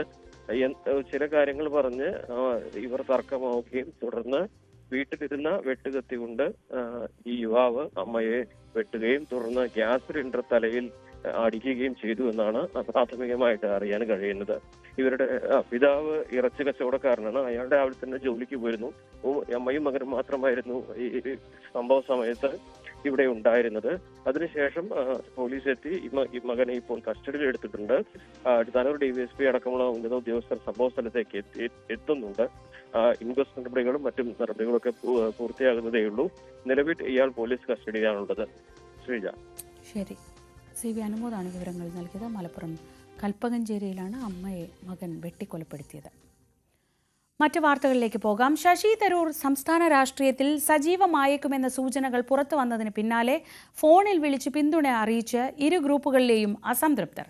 മുതിർന്ന നേതാക്കളുടെ ഭാഗത്തു നിന്നുണ്ടായ വിമർശനം അതിര് കടന്നെന്നും തരൂരിനെ രാഷ്ട്രീയമായി തേജോവധം ചെയ്യാനുള്ള നീക്കമാണ് നടക്കുന്നത് എന്നുമാണ് വിമർശനം. അതേസമയം തരൂരിന്റെ ഓഫീസിലേക്ക് മാർച്ച് സംഘടിപ്പിക്കാൻ നടത്തിയ നീക്കത്തിനെതിരെ യൂത്ത് കോൺഗ്രസിലും ഭിന്നത പുകയുന്നുണ്ട്. ലേഖന വിവാദം അവസാനിപ്പിക്കാൻ ഹൈക്കമാൻഡ് നേതൃത്വം നേരിട്ടിടപെടുകയും രാഹുൽ ഗാന്ധി നീണ്ട ഇടവേളയ്ക്ക് ശേഷം ശശി തരൂരുമായി ചർച്ച നടത്തുകയും ചെയ്തതിന് പിന്നാലെയാണ് തരൂരിനെ പിന്തുണച്ച് കോൺഗ്രസ് നേതൃനിരയിലെ ഒരു വിഭാഗം രംഗത്തെത്തിയിരിക്കുന്നത്. UDF കൺവീനർ കൂടിയായ MM ഹസൻ പ്രവർത്തക സമിതി അംഗത്വം രാജിവെക്കണമെന്നാവശ്യപ്പെട്ട് ശശി തരൂരിനെതിരെ നടത്തിയ പരസ്യ വിമർശനം നേതൃത്വത്തിലെ ഒരു പ്രമുഖന് വേണ്ടിയാണെന്നാണ് തരൂർ പക്ഷത്തിന്റെ വിലയിരുത്തൽ. ഇതിന് പിന്നിലെ ആസൂത്രിത നീക്കം ദേശീയ നേതൃത്വത്തിന്റെ ശ്രദ്ധയിൽപ്പെടുത്തിയതായാണ് സൂചന. അതേസമയം സംസ്ഥാന കോൺഗ്രസ് നേതൃനിരയിലെ ഒരു വിഭാഗം തന്നെ അവഗണിക്കുകയാണെന്ന ശശി തരൂരിന്റെ പരാതിയിൽ രാഹുൽ ഗാന്ധി തന്നെ ഇടപെടൽ നടത്തിയതായാണ് വിവരം. തദ്ദേശ നിയമസഭാ തെരഞ്ഞെടുപ്പുകൾ അടുത്തു വരുന്ന പശ്ചാത്തലത്തിൽ തരൂരിനെ സംസ്ഥാന രാഷ്ട്രീയത്തിൽ കൂടുതൽ സജീവമാക്കുന്നതിനുള്ള നീക്കം ഹൈക്കമാൻഡിന്റെ ഭാഗത്തു നിന്ന് തന്നെ ഉണ്ടായേക്കുമെന്നാണ് വിവരം. അതിനിടെ കൃപേഷിന്റെയും ശരത് ലാലിന്റെയും രക്തസാക്ഷിത്വ ദിനവുമായി ബന്ധപ്പെട്ട് ഫേസ്ബുക്ക് പേജിൽ ശശി തരൂർ ഇട്ട പോസ്റ്റ് പിൻവലിച്ചതിനെതിരെ യൂത്ത് കോൺഗ്രസ് ജില്ലാ കമ്മിറ്റി മാർച്ച് നടത്താൻ നീക്കം നടത്തിയിരുന്നു. സംഭവം വിവാദമായതോടെ KPCC നേതൃത്വം ഇടപെട്ടാണ് ഇത് തടഞ്ഞത്. മുതിർന്ന നേതാക്കളുടെ അറിവോടെയാണ് MP ഓഫീസിലേക്ക് മാർച്ചിന് ആഹ്വാനം ചെയ്തതെന്ന് ആരോപിച്ചാണ് യൂത്ത് കോൺഗ്രസ് സംസ്ഥാന നേതൃത്വത്തിലെ തരൂർ അനുകൂലികൾ രംഗത്തെത്തിയിരിക്കുന്നത്. ഇംഗ്ലീഷ് ദിനപത്രത്തിലെ വിവാദ ലേഖനത്തിലെ കണക്കുകൾ ശരിയാണെന്ന നിലപാടിൽ ശശി തരൂർ ഉറച്ചു നിൽക്കുകയും സംസ്ഥാനത്തെ ഒരു വിഭാഗം കോൺഗ്രസ് നേതാക്കൾ ലേഖനത്തിലെ പരാമർശങ്ങൾക്കെതിരെ പരസ്യ നിലപാട് തുടരുകയും ചെയ്യുന്ന പശ്ചാത്തലത്തിൽ ഹൈക്കമാൻഡിന്റെ തുടർ നീക്കങ്ങൾ എന്താകുമെന്നറിയാനുള്ള കാത്തിരിപ്പിലാണ് കോൺഗ്രസ് കേന്ദ്രങ്ങൾ. Dan Kurian, news 18, Thiruvananthapuram. Kuttanad seat NCPയിൽ നിന്ന് CPM ഏറ്റെടുക്കില്ലെന്ന് AK ശശീന്ദ്രൻ. ഇപ്പോഴത്തെ MLA ചില കാര്യങ്ങളിൽ പരാജയമായതുകൊണ്ട് അദ്ദേഹത്തെ മാറ്റേണ്ട കാര്യമുണ്ടോ എന്നും ശശീന്ദ്രൻ ചോദിച്ചു. മന്ത്രി എന്ന നിലയിൽ തനിക്കുമുണ്ട് പരാജയങ്ങൾ. ഇതൊക്കെ സമചിത്തതയോടെ മനസ്സിലാക്കുന്നവരാണ് രാഷ്ട്രീയ നേതാക്കളെന്നും AK ശശീന്ദ്രൻ Q18-ൽ പറഞ്ഞു.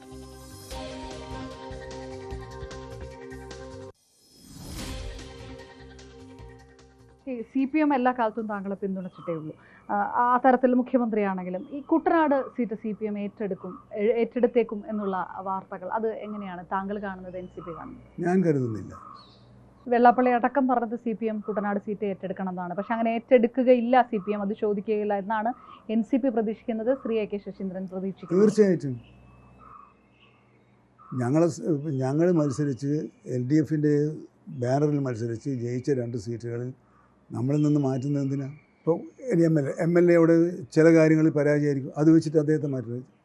എല്ലാ MLAയും എല്ലാ കാര്യങ്ങളിലും വിജയമാണ്. ഞാൻ പരാജയം എന്നല്ല ഞാൻ പറഞ്ഞത്. അങ്ങനെ ഉണ്ടെങ്കിൽ തന്നെ എല്ലാ MLAമാരും എല്ലാ കാര്യത്തിനും 100% വിജയമാണ്. ഞാൻ മന്ത്രി, ഞാൻ എല്ലാ കാര്യത്തിലും പരാജയമാണെന്നോ എല്ലാ കാര്യത്തിലും ജയിക്കുകയാണെന്ന് പറയാൻ പറ്റുമോ? നമ്മൾ ഓരോ പ്രശ്നത്തിൽ ഓരോ തരത്തിലുള്ള പ്രതികരണങ്ങളും പരാജയങ്ങളും വിജയം ഉണ്ടാകും. അതൊക്കെ സമചിത്തതയോടുകൂടി കാണാനുള്ള പക്വതയാണ് സമൂഹം കാണിക്കേണ്ടത്, പരിണതപ്രജ്ഞരായ നേതാക്കൾ കാണിക്കേണ്ടത്, മതമേലധ്യക്ഷന്മാർ കാണിക്കേണ്ടതെന്ന പൊതു താല്പര്യമാണ് ഞാൻ പ്രകടിപ്പിച്ചത്. PC ചാക്കോയുടെ സേവനം NCPക്ക് ഇനി ദേശീയ തലത്തിലാണ് ആവശ്യമെന്ന് AK ശശീന്ദ്രൻ. അതുകൊണ്ടാണ് PC ചാക്കോ രാജിവെച്ചത്. ശരത് പവാറിന് ചാക്കോയുടെ സാന്നിധ്യം ആവശ്യമുണ്ട്, അല്ലാതെ കേരള ഘടകത്തിൽ അഭിപ്രായ ഭിന്നത ഉണ്ടായിട്ടല്ല, അഭിപ്രായ വ്യത്യാസമല്ല, അഭിപ്രായമാണ് NCPയിൽ ഉള്ളത്. തോമസ് കെ തോമസുമായി തനിക്ക് യാതൊരു ശത്രുതയും ഇല്ലെന്നും സഹകരണമാണ് പാർട്ടിയിലുള്ളതെന്നും AK ശശീന്ദ്രൻ കൂട്ടിച്ചേർത്തു. എന്ത് ട്വിസ്റ്റ് പാർട്ടിയിലുണ്ടായി? മന്ത്രിസ്ഥാനത്തിന് വേണ്ടി ഇറങ്ങിയ തോമസ് കെ തോമസ് താങ്കളും ഒരുമിച്ച് ഇപ്പോൾ നിൽക്കുന്നു, അദ്ദേഹം അധ്യക്ഷനാകുന്നു, താങ്കൾ മന്ത്രിയെ തുടർന്നു, PC ചാക്കോ രാജിവെച്ചു. നമ്മൾ തമ്മിൽ അടിപൊളി വന്നതാണ്. ഞാൻ താങ്കളോട് ഒരു കാര്യം പറഞ്ഞു, നടന്നില്ല. അതുകൊണ്ട് പിറ്റത്തെ മിനിറ്റ് തൊട്ട് നിങ്ങളെ കണ്ടാൽ മൂന്നിരിച്ച് നടക്കുക വേണ്ട. അത് നിങ്ങൾക്ക് ആ സാഹചര്യത്തിൽ ചെയ്യാൻ പറ്റില്ല. എന്തുകൊണ്ട് പറ്റിയില്ല എന്ന് ഞാൻ മനസ്സിലാക്കുക. പരസ്പരം മനസ്സിലാക്കി പ്രവർത്തിക്കുക എന്നതാണ് സഹകരണത്തിൻ്റെ ഞങ്ങളുടെ നിലപാട്. PC ചാക്കോ പ്രസിഡന്റ് സ്ഥാനത്ത് മാറി. ഇപ്പോൾ നമ്മൾ അദ്ദേഹത്തിന് പകരം ഇന്നലെ ബോംബെയിൽ ആ ഒരു ചർച്ചയായിരുന്നു. പകരം ഒരു സംവിധാനം ഉണ്ടാക്കാൻ അദ്ദേഹത്തെ തന്നെ ശരത് പവാർ ചുമതലപ്പെടുത്തിയിട്ടുണ്ട്. ആ ഉണ്ടാക്കുന്ന സംവിധാനത്തോടൊപ്പം ചേർന്ന് നിന്ന് ഞങ്ങൾ പ്രവർത്തിക്കും. പാർട്ടിയിൽ അഭിപ്രായ വ്യത്യാസങ്ങളല്ല, അഭിപ്രായങ്ങളാണുള്ളത്. തോമസ് കെ തോമസും AK ശശീന്ദ്രൻ ഒരുമിച്ച് നിന്നപ്പോൾ PC ചാക്കോ പുറത്തായി, അതാണോ?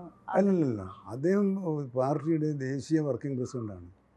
അപ്പോൾ ഡൽഹിയിൽ അദ്ദേഹത്തിൻ്റെ സേവനം ആവശ്യമുണ്ട്. കാരണം ഞങ്ങളുടെ പ്രസിഡന്റ് പ്രായാധിക്യവും അനാരോഗ്യവും ഉള്ളതുകൊണ്ട് തന്നെ അദ്ദേഹം പലതവണയായി ചാക്കോയോട് ആവശ്യപ്പെടുന്നത് ഡൽഹിയിൽ വന്ന് നിൽക്കണം, ഇവിടെ നോക്കാൻ ആരുമില്ല. ചാക്കോയെ പോലെ ദേശീയ തലത്തിൽ ബന്ധമുള്ള മറ്റൊരു നേതാവില്ല. നേതാക്കന്മാരുണ്ട്, പക്ഷേ അദ്ദേഹത്തിന് ഇന്ത്യയിലെ എല്ലാ സംസ്ഥാനങ്ങളിലെയും വിവിധ രാഷ്ട്രീയ പാർട്ടികളുടെ നേതാക്കന്മാരുമായി പാർലമെൻറ്റിൽ അദ്ദേഹത്തിൻ്റെ പ്രവർത്തനകാലം കൊണ്ട് രാഷ്ട്രീയ പൊതുജീവിതത്തിൽ അദ്ദേഹത്തിൻ്റെ സാന്നിധ്യം കൊണ്ട് അദ്ദേഹം ഉണ്ടാക്കിയിട്ടുണ്ട്. ആ പൊട്ടൻഷ്യൽ പാർട്ടിക്ക് വേണ്ടി ഉപയോഗിക്കേണ്ടതിന് വേണ്ടിയാണ് അദ്ദേഹം സംസ്ഥാന പ്രസിഡന്റ് സ്ഥാനത്ത് മാറിയിരിക്കുന്നത്. വിദ്വേഷ പരാമർശ കേസിൽ BJP നേതാവ് PC ജോർജിന്റെ മുൻകൂർ ജാമ്യാപേക്ഷയിൽ ഹൈക്കോടതി ഇന്ന് വിധി പറയും. PC ജോർജ് നിരന്തരം ജാമ്യ വ്യവസ്ഥ ലംഘിച്ചു എന്നതിനാൽ മുൻകൂർ ജാമ്യം നൽകില്ലെന്നാണ് സിംഗിൾ ബെഞ്ച് സ്വീകരിച്ച നിലപാട്. അതല്ലെങ്കിൽ കീഴടങ്ങാൻ നിർദ്ദേശം നൽകുമെന്നും കോടതി പറഞ്ഞു. PC ജോർജ് മുൻപും മതവിദ്വേഷം വളർത്തുന്ന കുറ്റം ചെയ്തിട്ടുണ്ടെന്നും ഹൈക്കോടതി അന്ന് നിരീക്ഷിച്ചിരുന്നു. പ്രകോപനപരമായ പരാമർശമാണ് PC ജോർജ് നടത്തിയതെന്നും മുൻകൂർ ജാമ്യം നൽകരുത് എന്നുമായിരുന്നു സർക്കാരിന്റെ വാദം. ജസ്റ്റിസ് PV കുഞ്ഞികൃഷ്ണൻ അധ്യക്ഷനായ സിംഗിൾ ബെഞ്ചാണ് മുൻകൂർ ജാമ്യാപേക്ഷയിൽ ഇന്ന് തീരുമാനമെടുക്കുക.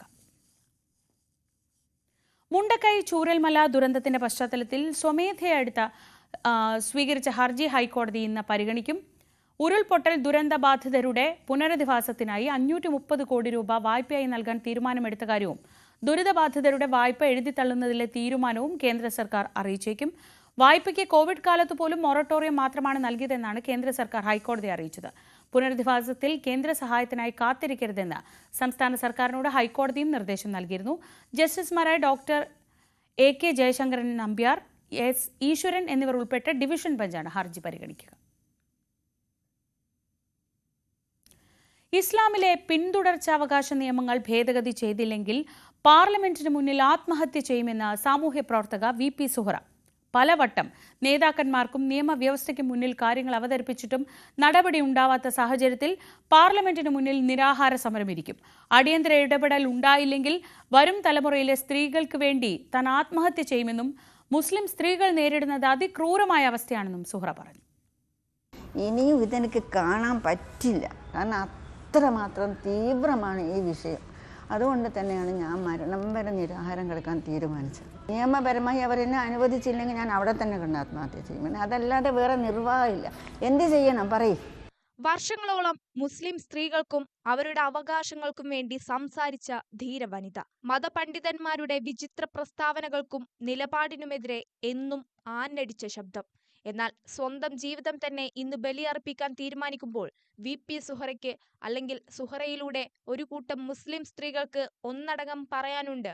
ഒരായുഷ്കാലം മുഴുവൻ അവർ നേരിടേണ്ടി വരുന്ന കടുത്ത അനീതിയുടെയും വിവേചനത്തിന്റെയും കഥകൾ. മുസ്ലിം സ്ത്രീകൾ വീടിനുള്ളിൽ അടങ്ങി ഒതുങ്ങി കഴിയണമെന്ന് ഉപദേശിക്കുന്ന പണ്ഡിതരെ ആ പെൺമക്കളുടെ ഉപ്പയോ ഭർത്താവോ മരണപ്പെട്ടാൽ പിന്നെ അവരുടെ ജീവിതം എന്താണെന്ന് നിങ്ങൾ ഓർത്തിട്ടുണ്ടോ? ഒരു പുരുഷനും പിന്തുടർച്ചാവകാശത്തിൽ ഒരു പുരുഷന് 1 കിട്ടുന്നുണ്ടെങ്കിൽ സ്ത്രീക്ക് പകുതിയേ കിട്ടുന്നുള്ളൂ. ഒറ്റ മകളാണെങ്കിൽ ആ ബാപ്പ ഉണ്ടാക്കിയ സ്വത്തിൽ പകുതിയേ കിട്ടുന്നുള്ളൂ. ഈ പകുതി ബാപ്പാൻ്റെ ജ്യേഷ്ഠന്മാരോ അഞ്ചന്മാരോ ആരെങ്കിലുമൊക്കെ കൊണ്ടുപോകാം. അതും പുരുഷന്മാർക്ക് മാത്രമേ കിട്ടുള്ളൂ. പെങ്ങളാണെങ്കിൽ കിട്ടൂല. എല്ലാ മതങ്ങളും കാലാനുസൃതമായി നിയമങ്ങൾ മാറ്റിയെഴുതി. എന്നിട്ടും ഇസ്ലാം മതം മാത്രം മാറി ചിന്തിക്കാത്തത് എന്തുകൊണ്ട്? CPM ചെയ്യൂല, മുസ്ലിം ലീഗും ചെയ്യൂല, കോൺഗ്രസ്. മുസ്ലിം ലീഗിന് താങ്ങി നിൽക്കുന്നതാണ്. കോൺഗ്രസ് ഒക്കെ മുസ്ലിം ലീഗിനെതിരായിട്ട് നിൽക്കില്ലല്ലോ. അവരൊക്കെ വോട്ടിന്റെ ശക്തി അവരല്ലേ. ഇപ്പോൾ മുസ്ലിം സ്ത്രീകൾ അനുഭവിക്കുന്ന എല്ലാ സ്വാതന്ത്ര്യങ്ങളും അവർ പൊരുതി തന്നെ നേടിയതാണ്. എന്നാൽ പിന്തുടർച്ചാവകാശത്തിൽ ചീഫ് ജസ്റ്റിസിനടക്കം കത്തയച്ചു. കേരളത്തിലെ MLA-മാരെയും MP-മാരെയും വിഷയമറിയിച്ചു. എന്നിട്ടും എവിടെ അവകാശങ്ങളും നീതിയുമെന്നാണ് VP സുഹറയ്ക്ക് ചോദിക്കാനുള്ളത്. 23-ാം തീയതി മുതൽ പാർലമെന്റിനു മുന്നിൽ നിരാഹാര സമരമിരിക്കും. എന്നിട്ടും നടപടിയിൽ മെല്ലെപ്പോക്കാണെങ്കിൽ ആത്മഹത്യ എന്ന തീരുമാനത്തിൽ ഉറച്ചു നിൽക്കുകയാണ് സുഹറ. സുഹറയുടെ ഈ തീരുമാനം ഇന്ത്യയിലെ 9 കോടിയോളം വരുന്ന മുസ്ലിം സ്ത്രീകൾക്ക് വേണ്ടിയാണ്. ഇനി ജനിക്കാനിരിക്കുന്ന പെൺകുഞ്ഞുങ്ങൾക്കും സഹോദരിമാർക്കും വേണ്ടിയാണ്. വിമർശിക്കുന്നതിന് മുൻപ് ഒന്നു മാത്രം ചിന്തിക്കുക. നിങ്ങൾ മരിച്ചാൽ നിങ്ങളുടെ ഭാര്യ, നിങ്ങളുടെ പെൺമക്കൾ, നിങ്ങളുടെ സഹോദരിമാർ ഇവരൊക്കെ എങ്ങനെ ജീവിക്കും? ഈ ക്രൂരത ഇനിയും കണ്ടില്ലെന്ന് നടിക്കരുത്. അത്രമാത്രമാണ് ഇവർക്ക് പറയാനുള്ളത്. News desk, News 18. ഈ കഴിഞ്ഞ ആഴ്ചകളിൽ എന്തൊക്കെയാണ് Q18 അഭിമുഖത്തിലൂടെ, ന്യൂസ് 18ന്റെ Q18 അഭിമുഖത്തിലൂടെ തന്നെ പ്രേക്ഷകർക്ക് മുന്നിൽ എത്തിയത് എന്ന് ഓർക്കുമ്പോഴാണ് VP സുഹറയുടെ ഈ നിലപാടുകൾക്ക് പ്രസക്തി കൂടുന്നത്. മുസ്ലിം ലീഗ് സംസ്ഥാന ജനറൽ സെക്രട്ടറി PMA സലാമും Youth League general secretary PK ഫിറോസും Q18-ൽ കഴിഞ്ഞ ആഴ്ചകളിൽ അതിഥിയായി എത്തിയിരുന്നു. VP സുഹറ മുസ്ലിം മതത്തിനുള്ളിലെ പരിഷ്കരണത്തിനായി മുന്നിട്ടിറങ്ങുമ്പോൾ നമ്മൾ ആദ്യം കേൾക്കേണ്ടത് ഇവർ പറഞ്ഞത് എന്താണെന്നാണ്. സ്ത്രീ പുരുഷ സമത്വം ശാസ്ത്രവിരുദ്ധമാണെന്നും അത് ലീഗ് അംഗീകരിക്കില്ലെന്നുമാണ് PMA സലാമിന്റെ വാദം. ആരോഗ്യ സാന്ത്വന മേഖലകളിലും സ്നേഹത്തിലുമൊക്കെ സ്ത്രീകൾ മുൻപന്തിയിലാണെന്ന് പാർട്ടി അംഗീകരിക്കുന്നുണ്ട് എന്ന് മുസ്ലിം ലീഗ് ജനറൽ സെക്രട്ടറി അന്ന് അംഗീകരിച്ചുകൊണ്ട് പറഞ്ഞിരുന്നു. ആദ്യം നമുക്ക് PMA സലാമിന്റെ വാക്കുകൾ കേൾക്കാം. മുസ്ലിം സമുദായത്തിൽ ഒരുപാട് പുരോഗമനവാദികളായിട്ടുള്ള ചെറുപ്പക്കാരുണ്ട്. പഠിക്കണം അല്ലെങ്കിൽ ജോലി ചെയ്യുകയാണ് പ്രധാനമെന്ന് പറയുന്ന പെൺകുട്ടികളൊക്കെ ഉണ്ട്. അങ്ങനെ ആ സമുദായം ഒരു വലിയ മാറ്റത്തിലൂടെ ഒക്കെ കടന്നു പോകുന്ന സമയത്ത് പിന്നെയും കുറച്ചു കാലം മുൻപ് പറഞ്ഞ അതേ വാക്കിൽ തന്നെ തുല്യനീതി എന്ന വാക്കിൽ കടിച്ചു തൂങ്ങുന്നത് എന്തിനാണ് ലീഗ്? ഈ പുരോഗമനം, നിങ്ങൾ പറയുന്ന ഈ പുരോഗമനമൊക്കെ ഉണ്ടാക്കി കൊടുത്ത് മുസ്ലിം ലീഗാണ്. ഇവിടെ വിദ്യാഭ്യാസ സ്ഥാപനങ്ങൾ ഉണ്ടാക്കിയത് മുസ്ലിം ലീഗാണ്. ഇവർക്ക് തൊഴിലവസരങ്ങൾ ഉണ്ടാക്കി കൊടുത്ത് മുസ്ലിം ലീഗാണ്. സ്ത്രീ വിദ്യാഭ്യാസത്തിന് വലിയ സ്ഥാനം കൊടുത്ത് അതിനുവേണ്ടി രംഗത്തിറങ്ങി പ്രവർത്തിച്ച് സീതി സാഹിബിനെ പോലുള്ള മുസ്ലിം ലീഗ് നേതാക്കന്മാരാണ്. വിദ്യാഭ്യാസം വർദ്ധിക്കുന്നു എന്ന് പറഞ്ഞതിന് അർത്ഥം സ്ത്രീയും പുരുഷനും തുല്യനാണെന്ന് സമ്മതിക്കലാണോ? ചില മേഖലകളിൽ സ്ത്രീകൾ മുസ്ലിം ആണുങ്ങളെക്കാൾ മുന്നിലാണ്. അങ്ങനെ സ്ത്രീകൾ പുരുഷന്മാരെക്കാൾ മുകളിലാണെന്ന് ലീഗ് അംഗീകരിക്കുന്ന മേഖല ഏതാണ്? ഇപ്പോൾ നമ്മൾ സ്നേഹം, ആർദ്രത, സാന്ത്വനം, പരിപാലനം, ഇതിലൊക്കെ പുരുഷന്മാരെക്കാൾ ഒരുപക്ഷെ സ്ത്രീകൾക്ക് കൂടുതൽ മേഖലകളിൽ സ്വാധീനം ചെലുത്താൻ കഴിയും. അല്ലാതെ ഇതിൽ പിടിവാശി പിടിച്ച് പഴഞ്ചൻ നിലപാടുമായി നടക്കുന്നത് ഇതിനെ എതിർക്കുന്നവരാണ്, കയ്യടി കിട്ടാനാണ്. ഇങ്ങനെ പ്രകൃതി വിരുദ്ധമായ, ശാസ്ത്രവിരുദ്ധമായ കാലങ്ങളായി ഭൂലോകം ഉണ്ടായത് മുതൽ മനുഷ്യർ അനുഭവിച്ചും കണ്ടും പഠിച്ചും വരുന്ന കാര്യങ്ങളെ എതിർക്കലാണ് പുരോഗമനമെങ്കിൽ ആ പുരോഗമനത്തോട് ഞങ്ങൾക്ക് യോജിപ്പില്ല. സ്ത്രീയും പുരുഷനും തുല്യരാണ്. ബയോളജിക്കലി രണ്ട് സൃഷ്ടികളാണെങ്കിലും അവർ തുല്യരാണ് സാമൂഹ്യപരമായി എന്ന വാദം ശാസ്ത്രവിരുദ്ധമാണെന്നാണ് PMA സലാം പറയുന്നത്. വലിയ വ്യത്യാസമൊന്നുമില്ലാത്ത നിലപാടാണ് യുവതലമുറയും സ്വീകരിക്കുന്നത്. പക്ഷേ വനിതാ പ്രാതിനിധ്യത്തിൻ്റെ കാര്യത്തിൽ ലീഗിനകത്ത് മാറ്റം ഉണ്ടാകുമെന്നാണ് PK ഫിറോസ് പറഞ്ഞിരുന്നു. അടുത്ത നിയമസഭാ തെരഞ്ഞെടുപ്പിൽ വനിതാ സ്ഥാനാർത്ഥികൾ കൂടുതൽ ഉണ്ടാകും. വനിതാ പ്രാതിനിധ്യം ഇല്ല എന്ന വിമർശനങ്ങൾ ഉൾക്കൊള്ളുന്നതായി അന്ന് ഫിറോസ് പറഞ്ഞു. മതസംഘടനയല്ല മുസ്ലിം ലീഗ് എന്നുള്ളത് കൊണ്ടാണ് ആ പ്രതീക്ഷയിലൂടെ ചോദിക്കുന്നത്. BJP പോലത്തെ ഒരു പാർട്ടി ശക്തമായിട്ട് മുന്നിലോട്ട് വരികയാണ് എന്ന് നിങ്ങൾ പോലും ആശങ്കപ്പെടുമ്പോൾ ഞങ്ങളിത് രാഷ്ട്രപതിയായിട്ട് നിർത്തുന്ന ഒരു സ്ത്രീയാണ് എന്നതടക്കം അവിടം തൊട്ട് അവർക്ക് പഞ്ചായത്ത് തലം വരെ പറയാൻ പറ്റും. ലീഗിൻ്റെ ഒരു സമ്മേളനം നടക്കുമ്പോൾ ഒരു നോട്ടീസിൽ പോലും ഒരു സ്ത്രീയുടെ പടം പോലും ഉണ്ടാവാറില്ല. രണ്ടും രണ്ട് കാര്യമാണ്. എന്തെന്ന് വെച്ചാൽ ഒന്ന് BJP സ്ത്രീകളുടെ പാർട്ടിസിപ്പേഷൻ അല്ല, അവരെല്ലാവരെയും മനുഷ്യരായിട്ട് അംഗീകരിക്കാൻ തയ്യാറാവണം എന്നുള്ളതാണ് ആദ്യം ചെയ്യേണ്ടത്. കുറച്ച് സ്ത്രീകൾക്ക് പാർട്ടിസിപ്പേഷൻ കൊടുത്തുകൊണ്ട് BJPയുടെ മുഖം നന്നാകും, മുഖം മിനുക്കാൻ വേണ്ടി അങ്ങനെ എന്തെങ്കിലും പൊടിക്കൈകൾ ചെയ്താൽ പിന്നെ പുലിയുടെ വരം അയച്ചതുകൊണ്ട് സ്വഭാവം നമുക്കൊരിക്കലും മാറ്റാൻ ലീഗിനകത്ത് മാറ്റം ഉണ്ടാവണം. ഞാൻ ആ വിമർശനം ഉൾക്കൊള്ളുന്നു. അത് വളരെ ഒരു നല്ല ക്രിറ്റിസിസമാണ്. അതിനകത്ത് മാറ്റങ്ങൾ ഉണ്ടാകണം, റെപ്രസെൻറ്റേഷൻ ഉണ്ടാകണം, സ്ത്രീകൾക്ക് മതിയായ പ്രാതിനിധ്യം ഉണ്ടാകണം എന്ന് തന്നെയാണ് എൻ്റെ അഭിപ്രായം. അഭിപ്രായങ്ങൾ പറയാവുന്ന വേദികളിലൊക്കെ പറയാറുണ്ട്. ലീഗിൻ്റെ ഇപ്പോൾ പറഞ്ഞ പോലെ തലമുറ മാറ്റത്തിലേക്ക് കൂടിയാണ് ലീഗ് കടക്കുന്നതെങ്കിൽ ഇനി ഉറ്റുനോക്കുന്ന പേരുകളിൽ ഒരുപക്ഷെ പുതിയ മുഖങ്ങൾ വരുമോ? ആ പുതിയ മുഖങ്ങളിൽ സ്ത്രീകൾ ഉണ്ടാവുമെന്നാണ് ഞാൻ പ്രതീക്ഷിക്കുന്നത്. ഞാൻ സ്ത്രീകളുടെ റെപ്രസെൻറ്റേഷൻ ഇപ്പോൾ കഴിഞ്ഞ തവണ ഒരു റെപ്രസെൻറ്റേഷൻ ഉണ്ടായിരുന്നു. നിർഭാഗ്യവശാൽ നമുക്ക് ജയിക്കാൻ പറ്റിയില്ല. വരും കാലങ്ങളിൽ കൂടുതൽ റെപ്രസെൻറ്റേഷൻ ഉണ്ടാകണമെന്നാണ് ഞാൻ ആഗ്രഹിക്കുന്നത്. നിയമസഭാ തെരഞ്ഞെടുപ്പ് മത്സരവേദിയിലടക്കം അത് ഉണ്ടാകണമെന്നാണ് ഞാൻ ആഗ്രഹിക്കുന്നത്, പ്രതീക്ഷിക്കുന്നത്. PK ഫിറോസ് അങ്ങനെ പ്രതീക്ഷിക്കുമ്പോഴും സ്ത്രീ ആർദ്രതയും കാരുണ്യവും സാന്ത്വനവും പരിപാലനവും ഈ മേഖലയിലുമൊക്കെ മുന്നിട്ട് നിൽക്കുന്ന സ്ത്രീ ആ മേഖലയിലൊക്കെ നിന്നാൽ മതി എന്നാണ് ലീഗിൻ്റെ തലപ്പത്തുള്ളവർ കരുതുന്നത്. ആ ഒരു സാഹചര്യത്തിലാണ് VP സഹ്റയുടെ ഈ പോരാട്ടത്തിന് പ്രസക്തിയേറുന്നത്. സ്ത്രീകൾക്ക് തുല്യനീതി ഉറപ്പാക്കാൻ, പിന്തുടർച്ചാവകാശം ഉൾപ്പെടെയുള്ള കാര്യങ്ങളിൽ ഭരണഘടന ഉറപ്പ് നൽകുന്ന എല്ലാ അവകാശങ്ങളും മുസ്ലിം സ്ത്രീകൾക്കും വേണം എന്ന് ആവശ്യപ്പെട്ടുകൊണ്ട് തൻ്റെ ജീവൻ തന്നെ ബലി കൊടുക്കാൻ തയ്യാറാണെന്ന് അറിയിച്ചുകൊണ്ട് സുഹ്റയുടെ പോരാട്ടം തുടങ്ങുന്നത് 23-നാണ്. ഇന്നലെ തന്നെ സുഹ്റ ഡൽഹിയിലേക്ക് പോയി കഴിഞ്ഞു. ഈ വാർത്ത നമുക്ക് വിശദമായി തന്നെ വരും ബുള്ളറ്റിനുകളിലും പരിശോധിക്കാം. സുഹ്റയുടെ ആ പോരാട്ടത്തിനൊപ്പം നിൽക്കുകയും ചെയ്യാം. മറ്റ് വാർത്തകളിലേക്ക്. സെക്രട്ടേറിയറ്റ് നടയിൽ സമാനമായ രീതിയിൽ ആശാവർക്കർമാർ അവർ നേരിടുന്ന ഒരു അനീതിക്കെതിരെ പോരാട്ടം തുടങ്ങിയിട്ട് 12 ദിവസം പിന്നിട്ട് കഴിഞ്ഞു. പ്രതിഷേധ മഹാസംഗമത്തിന് പിന്നാലെ ആശമാർക്ക് പിന്തുണയുമായി നിരവധി സംഘടനകൾ എത്തുന്നുണ്ട്. സമരസമിതി ഭാരവാഹികളുമായി ആരോഗ്യമന്ത്രി വീണ ജോർജ് വീണ്ടും ചർച്ച നടത്തിയേക്കുമെന്നാണ് സൂചന. ആശാവർക്കർമാരുടെ സമരത്തിന് സ്വീകാര്യതയേറുന്നത് രാഷ്ട്രീയ പ്രചരണായുധമാക്കി മാറ്റാനുള്ള തയ്യാറെടുപ്പിലാണ് പ്രതിപക്ഷം. വിവരങ്ങളുമായി VV വിനോദ് ചേരുന്നു. വിനോദ്, ഈ വിഷയത്തിൽ സർക്കാരിന് കാര്യമായി ഒന്നും ചെയ്യാനില്ല എന്നതായിരുന്നു ഇന്നലെ ആരോഗ്യമന്ത്രിയുടെ വാക്കുകളിൽ നിന്ന് മനസ്സിലായത്. പക്ഷേ ഇതൊരു രാഷ്ട്രീയ ആയുധമായി മാറുന്ന സാഹചര്യത്തിൽ, ഈ സമരത്തിന് ഇത്രയേറെ പിന്തുണ കിട്ടുന്ന ഒരു സാഹചര്യത്തിൽ ഇത് തിരിച്ചടിക്കും എന്നൊരാശങ്ക സർക്കാരിനുണ്ടോ?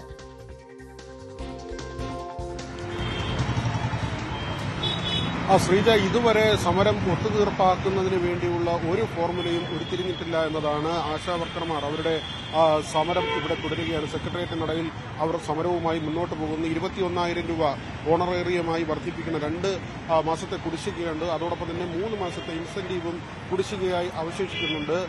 ഈ പെൻഷൻ സംവിധാനങ്ങൾ അവരെ 5 ലക്ഷം രൂപയെങ്കിലും ഈ പെൻഷനാകുമ്പോൾ അവർക്ക് ഒരു സഹായധനമായി നൽകുക എന്ന ഒരു കാര്യം കൂടി അവർ മുന്നോട്ട് വെക്കുന്നു. അതോടൊപ്പം തന്നെ ഈ മാനദണ്ഡങ്ങൾ മുഴുവൻ ഒഴിവാക്കിക്കൊണ്ട് ഓണറേറിയം നൽകണമെന്നതാണ് മറ്റൊരാവശ്യം. 26,000-ഓളം പേരാണ് സംസ്ഥാനത്ത് ആശമാരായി ഉള്ളത്. ഇപ്പോൾ തന്നെ ഉയർന്നു വരുന്ന മറ്റു കാര്യങ്ങൾ, ഇപ്പോൾ PSC അംഗങ്ങളുടെ ശമ്പളം 3 ലക്ഷത്തിനടുത്ത് വർദ്ധിപ്പിക്കുന്നത്, സർക്കാർ അഭിഭാഷകരുടെ ശമ്പളം വർദ്ധിപ്പിച്ചത്. KV തോമസ് ഡൽഹിയിൽ കേരള സർക്കാരിന്റെ പ്രതിനിധിയായി പോകുന്നു. അദ്ദേഹത്തിന് ഇപ്പോൾ യാത്രാപത്ത് അടക്കം 11.5 ലക്ഷം രൂപയാണ് അദ്ദേഹത്തിന്റെ യാത്രാപ്പടിയായി നൽകിയിട്ടുള്ളത്. ഈ തരത്തിൽ വലിയ തുകകൾ മറ്റിടങ്ങളിൽ ചിലവഴിക്കുമ്പോൾ എന്തുകൊണ്ട് താഴെ തട്ടിൽ സാമാന്യ ജനങ്ങളുമായി ഇടപഴകുകയും സർക്കാരിന്റെ ആരോഗ്യ പ്രവർത്തനത്തിൽ ഉൾപ്പെടെ സജീവ പങ്കാളികളാവുകയും ചെയ്യുന്ന ആശമാരോട് ഇത്തരത്തിലൊരു സമീപനം എന്ന നിലപാട് സർക്കാർ വീണ്ടും ചർച്ചയ്ക്ക് തയ്യാറാകുമെന്ന് കരുതുന്നുണ്ടോ? നമ്മൾ സർക്കാർ ചർച്ചയ്ക്ക് വരണമെന്ന് തന്നെയാണ് നമ്മൾ ആവശ്യപ്പെടുന്നത്. കാരണം നമ്മൾ ഈ സമരം ആരംഭിച്ചത് ഇത് ചർച്ച ചെയ്ത് പരിഹരിക്കുന്നതിന് വേണ്ടിയിട്ടാണ്. അപ്പൊ പിന്നെ സർക്കാർ ചർച്ചയ്ക്ക് വിളിക്കേണ്ട. ഇതുവരെ നടന്ന ചർച്ചകളിൽ ഒരു പുരോഗതിയുമില്ല. മാത്രമല്ല കേന്ദ്രത്തിൽ നിന്ന് ഫണ്ട് ലഭിക്കുന്നില്ല എന്നുള്ള കാര്യം, മറ്റ് സംസ്ഥാനങ്ങളിൽ ആശാ വർക്കർമാർക്ക് ഇത്ര പോലും ഓണറേറിയം കിട്ടുന്നില്ല. ഇത്തരം വാദങ്ങളാണ് സർക്കാർ ഉന്നയിക്കുന്നത്. ആശാ വർക്കർമാർ ജോലി ചെയ്യുന്നത് സംസ്ഥാനത്തെ ആരോഗ്യവകുപ്പിന് കീഴിലാണ്. അപ്പൊ ആശാ വർക്കർമാരുടെ വിഷയങ്ങൾ പരിഹരിക്കേണ്ടത് സംസ്ഥാന സർക്കാരാണ്. അവരുടെ വേതന അടക്കമുള്ള കാര്യങ്ങൾ പരിഹരിക്കേണ്ടുന്ന സംസ്ഥാന സർക്കാരാണ്. അതുകൊണ്ടാണ് നമ്മൾ സംസ്ഥാന സർക്കാരിനോട് ഇത് ആവശ്യപ്പെടുന്നത്. ഓണറേറിയം കൊടുക്കുന്നത് സംസ്ഥാന സർക്കാരാണെന്നല്ലേ സർക്കാർ പറയുന്നത്. അറിവാണ് നമുക്കുള്ളത്. അതുകൊണ്ടാണ് നമ്മൾ സംസ്ഥാന സർക്കാരിനോട് ഇത് വർദ്ധിപ്പിച്ചു തരണമെന്ന് പറയുന്നത്. ഇതിന്റെ മുടക്കം കാലതാമസം ഒഴിവാക്കണമെന്ന് ആവശ്യപ്പെടുന്നത്. വിരമിക്കൽ ആനുകൂല്യം പ്രഖ്യാപിക്കണമെന്ന് ആവശ്യപ്പെടുന്നത്. കാരണം ഇത് NHMന്റെ ഫണ്ട് ബൾക്കായിട്ട് വരുന്ന ഫണ്ടാണ്. അതുകൊണ്ടാണ് ഇത് എല്ലാ സ്റ്റേറ്റിലും ഏകീകൃതമായ ഒരു ഓണറേറിയം ഇല്ലാത്തത്. സ്റ്റേറ്റിന് തീരുമാനിക്കാം. അപ്പോഴാണ് പശ്ചിമ ബംഗാളിൽ 2020 മുതൽ വിരമിക്കൽ ആനുകൂല്യം 3 ലക്ഷം രൂപ കൊടുക്കാൻ അവർക്ക് കഴിയുന്നത്. 2024 മുതൽ 5 ലക്ഷം രൂപ കൊടുക്കാൻ അവർക്ക് കഴിയുന്നത്. 2 ലക്ഷം രൂപ ജോലിക്കിടയിൽ പരിക്ക് പറ്റുന്ന ആശമാർക്ക് ചികിത്സാ ധനസഹായമായി 2 ലക്ഷം രൂപ അവർക്ക് കൊടുക്കാൻ കഴിയുന്നത്. അപ്പോൾ സംസ്ഥാന സർക്കാരുകളാണ് തീരുമാനിക്കുന്നത് എന്താണ് ആ പണം എങ്ങനെയാണ് വിനിയോഗിക്കേണ്ടത്. അതുകൊണ്ടാണ് നമ്മൾ ഈ കാര്യമായ ഒരു അസുഖം വന്നു കഴിഞ്ഞാൽ ഈ 5 ലക്ഷം രൂപ വിരമിക്കൽ ആനുകൂല്യമായി കിട്ടുന്നത് വലിയ ചികിത്സയ്ക്ക് പോലും തികയാത്തൊരു സാഹചര്യം. ഇന്നത്തെ ഈ ചികിത്സാ ചെലവിന്റെ ഒക്കെ ഒരു കാലഘട്ടത്തില് 5 ലക്ഷം എന്ന് പറയുന്നത് ഇപ്പൊ വിരമിക്കുന്ന ഒരാൾക്ക് ഒരു ഗുരുതരമായ ഒരു അസുഖം വന്നു കഴിഞ്ഞാൽ ഇത് ഒന്നിനുമില്ല. 25-30 ലക്ഷമൊക്കെ പിരിക്കാൻ വേണ്ടിയിട്ട് പൗരസമിതിയൊക്കെ ഉണ്ടാക്കി പിരിക്കുന്നത് നമ്മൾ കണ്ടുകൊണ്ടിരിക്കുകയല്ലേ. 26,000 പേരാണ് ഇതിനകത്തുള്ളത്. കേരളത്തിലാകെ 26,000 പേരാണുള്ളത്. ആ 26,000 പേര് ഒന്നിച്ച് പെൻഷനാകുന്നില്ലല്ലോ. ഓരോ വർഷവും വളരെ കുറച്ചാള് 100-ൽ താഴെ ആളായിരിക്കും ഒരു പക്ഷേ പെൻഷനാകുന്നത്. അവർക്കൊരു 5 ലക്ഷം രൂപ കൊടുക്കുക എന്ന് പറയുന്നത് വളരെ ബുദ്ധിമുട്ടുള്ള കാര്യമൊന്നുമല്ല. ഇപ്പൊ രാഖി രാമാനം PSC അംഗങ്ങളുടെ പെൻഷനും അവരുടെ വേതനവും ഓണറേറിയവും അലവൻസും ഒക്കെ എത്ര വർദ്ധിപ്പിച്ചു. നമ്മുടെ ഡൽഹിയിൽ കേരളത്തിന്റെ പ്രതിനിധിയായി ഇരിക്കുന്ന പ്രൊഫസർ KV തോമസിന് അദ്ദേഹം പോലും അറിയാതെ ലക്ഷങ്ങൾ അദ്ദേഹത്തിന് കൊടുത്തെന്നാണ് അദ്ദേഹം പറയുന്നത്. അതിനൊന്നും ഒരു തടസ്സവുമില്ല, സാമ്പത്തിക പരാധീനതയില്ല. അതായത് ഈ സർക്കാരിന്റെ ഇരട്ടത്താപ്പാണ് അവർ ചൂണ്ടിക്കാട്ടുന്നത്. ഒരു വശത്ത് ഇങ്ങനെ ആഡംബരം എന്ന് തോന്നിക്കുന്ന തരത്തിൽ ചെലവഴിക്കുകയും മറുവശത്ത് താഴെ തട്ടിൽ അടിസ്ഥാന ജനവിഭാഗവുമായി ബന്ധപ്പെടുകയും ജനങ്ങളുമായി ബന്ധപ്പെട്ട് അതേ നിലയിൽ അടിസ്ഥാന ജനവിഭാഗമായി തൊഴിലെടുക്കുന്ന ഒരു മേഖലയിലുള്ളവർക്ക് അവഗണനയും സർക്കാർ സമ്മാനിക്കുന്നു എന്ന പരാതിയാണ് അവർ ഉന്നയിക്കുന്നത്. ശരി വിനോദ്, ഈ രാഷ്ട്രീയ സമ്മർദ്ദം കൂടിയേറുന്ന സാഹചര്യത്തിൽ പ്രതിപക്ഷം കൂടി ഇവർക്ക് പിന്തുണയുമായി വരുന്ന സാഹചര്യത്തിൽ സർക്കാർ എന്തെങ്കിലും വിചിന്തനത്തിന് പ്രത്യേകിച്ച് ഒരു ചർച്ചയ്ക്കെങ്കിലും തയ്യാറാകുമോ എന്നതാണ് അറിയേണ്ടത്. മറ്റു വാർത്തകളിലേക്ക് എത്താം ഇടവേളയ്ക്ക് ശേഷം.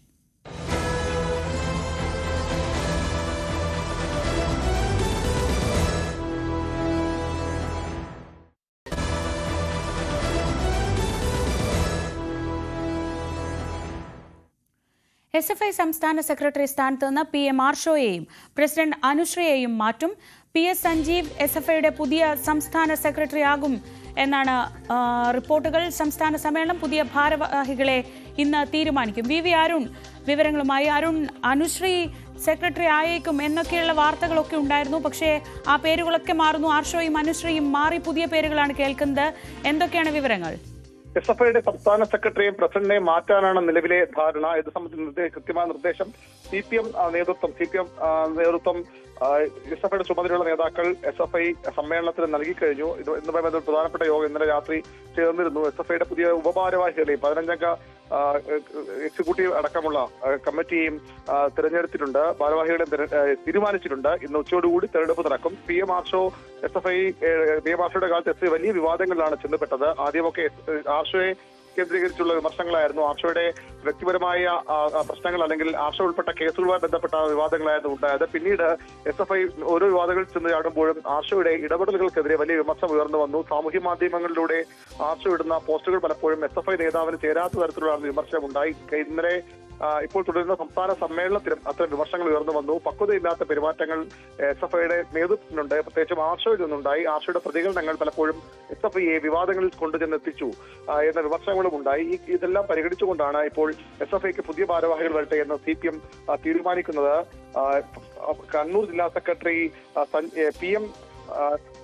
കണ്ണൂർ ജില്ലാ സെക്രട്ടറി PS സഞ്ജീവും ആലപ്പുഴ ജില്ലാ സെക്രട്ടറി ശിവപ്രസാദുമാണ് പകരക്കാരായി വരുന്നത്. രണ്ടുപേരും പുതിയ നേതാക്കളായി വരുമെന്ന് ഏറെക്കുറെ ഉറപ്പായി കഴിഞ്ഞു. 12 മണിയോടുകൂടി പുതിയ ഭാരവാഹികളെ SFI പ്രഖ്യാപിക്കും.